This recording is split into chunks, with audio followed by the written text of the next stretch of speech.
आप सबको प्रभु यीशु मसीह के नाम से मेरा जय मसीह की।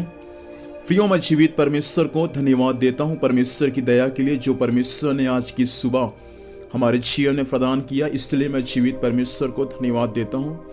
मेरे प्रियो, आज 1 तारीख है, इस महीने का पहला दिन है।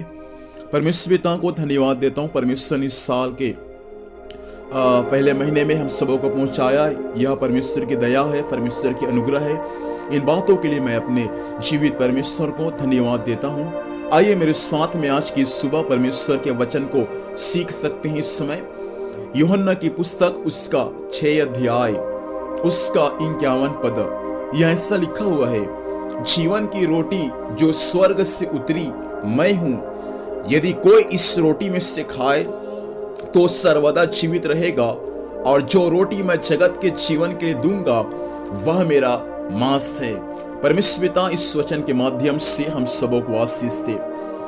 प्रियो, यहाँ पर परमेश्वर के वचन में लिखा हुआ है कि जीवन की रोटी स्वयं प्रभु यीशु मसीह है।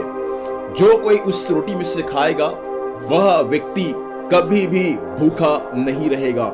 यीशु मसीह ने कहा, जीवन की रोटी मैं हूं। रोटी परमेश्वर का वचन को दर्शाता है, और जो कोई परमेश्वर के वचन को स्वीकार करेगा, जो कोई परमेश्वर के वचन को ग्रहण करेगा, वह व्यक्ति अपने जीवन में कभी भी भूखा नहीं रहेगा। मैं आपके लिए एक वचन पढ़ना चाहूंगा, निर्गमन की पुस्तक उसका 12 अध्याय उसका 8 पद से आगे। और वे उसके मांस को उसी रात आग में भूंजकर अख़मीरी रोटी और कड़वे साग पात के साथ खाएं।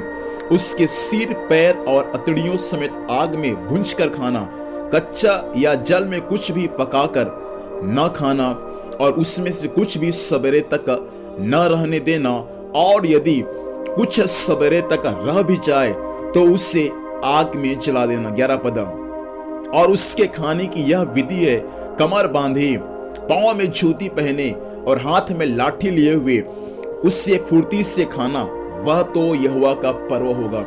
मेरे प्रिय भाई और बहन, मैं आपसे कहना चाहूंगा, जब परमेश्वर के लोग मिस्र से निकलकर जब कनान देश को जा रहे थे, तो रास्ते में यात्रा के दौरान जब परमेश्वर ने उनको लाल समुद्र से बाहर जब उनको लेकर गया, उसके बाद परमेश्वर ने उसको जो पर्व दिया मनाने के लिए सारे इस्राएलियों को, अर्थात 7 प्रकार का पर्व, जिसमें का एक पर्व है फसह का पर्व। उस पर्व में परमेश्वर ने कहा कि सारे इस्राएलियों को मेमना को खाना है। मेमना जो प्रभु यीशु मसीह का प्रतीक है, उस मेमने को उनको खाना है। उनको कैसे खाना है? परमेश्वर के वचन में लिखा हुआ है कि उनको आग में जलाकर, पहला। दूसरा, कड़वा साग पात के साथ उसको खाना है। उसके सिर को भी, उसके पैर को भी और उसके अतड़ियां को भी आग में भूंज कर खाना है, और कोई भी कच्चा नहीं खाना है। यह परमेश्वर का नियम था। मेमना जो प्रभु यीशु मसीह के छाया के रूप में है, मेमना जो प्रभु यीशु मसीह को दर्शाता है, उस मेमने को सारे लोग जो मिस्र के पाप से निकलकर कनान देश की ओर जा रहे, उन सबको उस मेमने को खाना है, वो भी आग में भूंजकर। उसके सिर को भी, उसके पैर को भी, उसके अतड़ियां को भी कड़वे साग पात के साथ भूंज कर खाना है। यह क्या चीज को दर्शाता है? मैंने कहा यह मेमना प्रभु यीशु मसीह को दर्शाता है, और मेमना प्रभु यीशु मसीह को दर्शाता है, तो मैंने कहा मेमना प्रभु यीशु मसीह है, और यीशु मसीह ने कहा जीवन की रोटी मैं हूं, अर्थात परमेश्वर का वचन। मेरे भाई और बहन, मैं आज की सुबह आपसे यही कहना चाहता हूं, इस महीने के पहले दिन मैं आपसे यही कहना चाहता हूं, परमेश्वर का वचन को आपको और मुझको, जो आपको पसंद आए, उसी वचन को आपको नहीं खाना है। परमेश्वर के वचन में लिखा हुआ है कि उसमें का सिर को भी खाना है, पैर को भी खाना है, यहां तक कि उसका अतड़ियां को भी खाना है। हम विश्वासी लोग, परमेश्वर के लोग ऐसा काम करते हैं, जो आशीष का वचन है हम उसी को स्वीकार करते हैं, लेकिन जो कठोर वचन है, जो चेतावनी का वचन है, उसको हम स्वीकार नहीं करते। हम सोचते हैं कि वह कठोर वचन मेरे लिए नहीं है, वह चेतावनी का वचन मेरे लिए नहीं है, परंतु किसी और के लिए है।